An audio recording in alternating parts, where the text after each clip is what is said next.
Si vous cliquez sur cette vidéo, c'est que vous avez sûrement envie de voyager seul. La décision a déjà été prise et vous souhaitez tout simplement peaufiner votre choix et votre destination.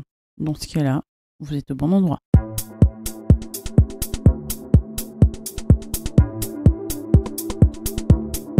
Hi guys, j'espère que vous allez bien. Bienvenue sur ma chaîne, je suis Laure NSNJ. Alors aujourd'hui, je vais vous faire un mini guide du voyage solo. N'hésitez surtout pas à vous abonner à ma chaîne, à liker et à partager cette vidéo. Je vais essayer de synthétiser pas mal de thèmes très importants, la destination, l'hébergement, la sécurité aussi.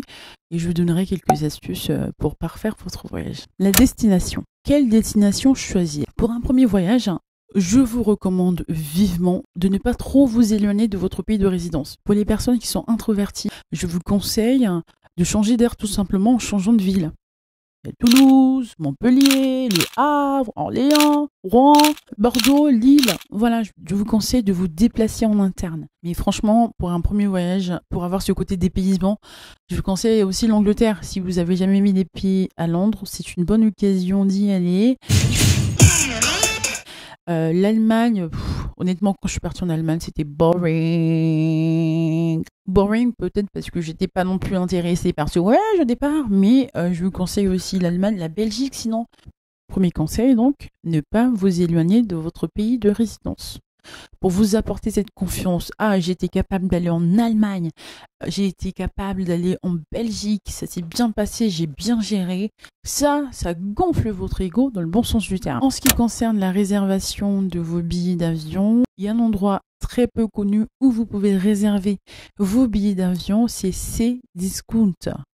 Incroyable. C'est ma soeur qui m'en a parlé, ma soeur Bénie, elle réserve ses billets sur Cdiscount. Et apparemment, c'est très bien, c'est fiable aussi, donc il n'y a aucun souci à ce niveau-là. Donc, vous pouvez faire un petit tour sur Cdiscount pour checker ce que ce site vous propose.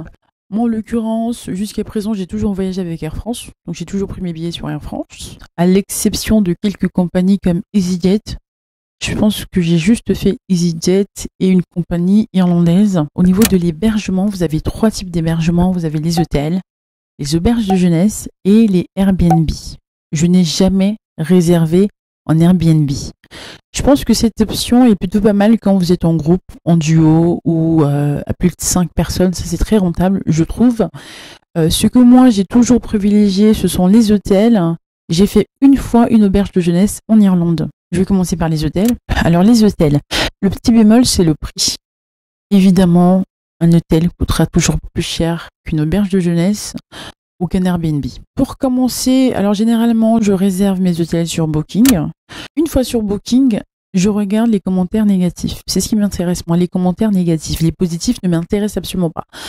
Dans les commentaires négatifs, si je vois ne serait-ce qu'un seul commentaire sur la sécurité qui est défaillante, les odeurs, l'hygiène ou encore la nuisance sonore, je ne prends pas. Il me faut absolument un hôtel qui se situe à proximité de toute commodité et un hôtel qui est surtout accessible à pied. Hyper important. Alors, les auberges de jeunesse. J'ai fait une fois une auberge de jeunesse qui s'appelle Jacob's Inn, où j'avais le petit déjeuner inclus dans le tarif. Je suis restée là-bas un mois, en Irlande. L'avantage d'une auberge de jeunesse, c'est le prix, qui est très attrayant, très attractif. Souvent, dans des auberges de jeunesse, la cuisine est commune. Et ça, je trouve ça très intéressant, dans le sens où vous pouvez échanger avec des personnes qui ne sont pas de votre nationalité. Le petit bémol, parce qu'il y a toujours un petit bémol, c'est la salle de bain est souvent une partie commune aussi. Bon, j'étais plus jeune, donc ça me dérangeait pas. Quand la salle de bain à l'intérieur, c'est parfait, mais quand c'est à l'extérieur, c'est chiant, quoi. Alors, au niveau de la sécurité, de votre sécurité, vous voyagez seul, vous avez décidé de voyager seul, vous avez trouvé la destination, vous avez réservé votre billet, vous avez réservé votre hôtel. Là, il faut penser à votre sécurité. Alors, le premier conseil dans ce cadre-là de la sécurité que j'avais donné vraiment qui vient du cœur, c'est de ne pas vous laisser séduire. Alors, si effectivement vous êtes omnibulé par la personne que vous avez rencontrée, vous êtes obsessed par la personne que vous avez rencontrée, vous pouvez changer vos coordonnées, point barre.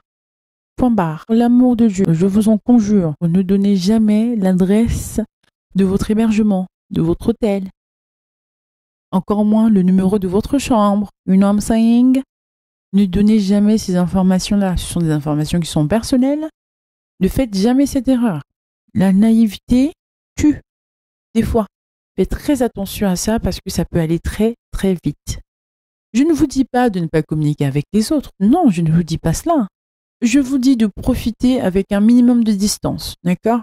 C'est ce que je vous dis parce que la sécurité avant tout. Quand vous arrivez dans une chambre d'hôtel ou dans un Airbnb, vérifiez qu'il ne puisse pas avoir un trou dans les murs, la fermeture des fenêtres, de la porte, la salle de bain, qu'il ne puisse pas avoir des caméras parce que j'ai entendu tellement de choses avec les Airbnb, les hôtels aussi pareil.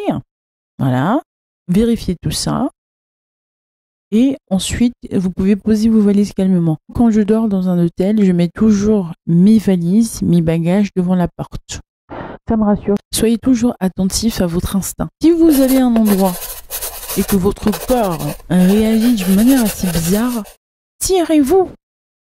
Ne jamais quitter votre verre des yeux. Ne soyez jamais ivre. Ayez toujours la photocopie de vos papiers d'identité dans votre sac.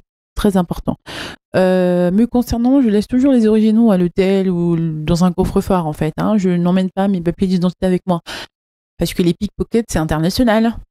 Je vous conseille aussi de vous rendre sur le site du gouvernement Infogouv.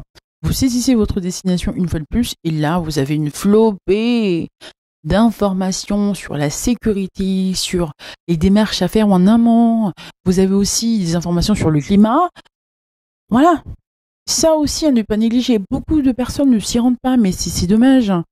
Il est indispensable d'apprendre la langue du pays dans lequel vous vous rendez.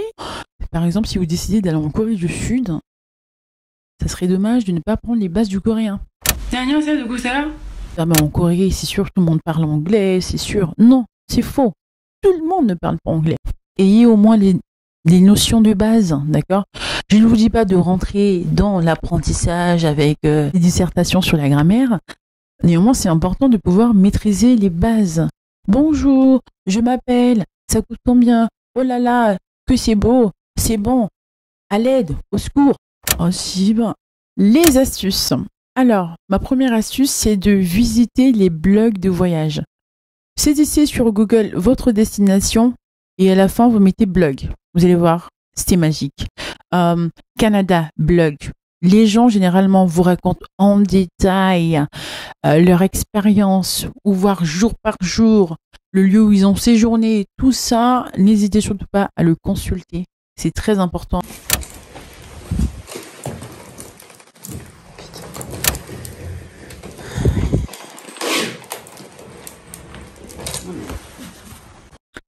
C'est la fin de ce mini-guide de voyage solo. N'hésitez surtout pas à liker, à partager. Et quant à moi, je vous souhaite d'ores et déjà un très bon séjour. Profitez bien.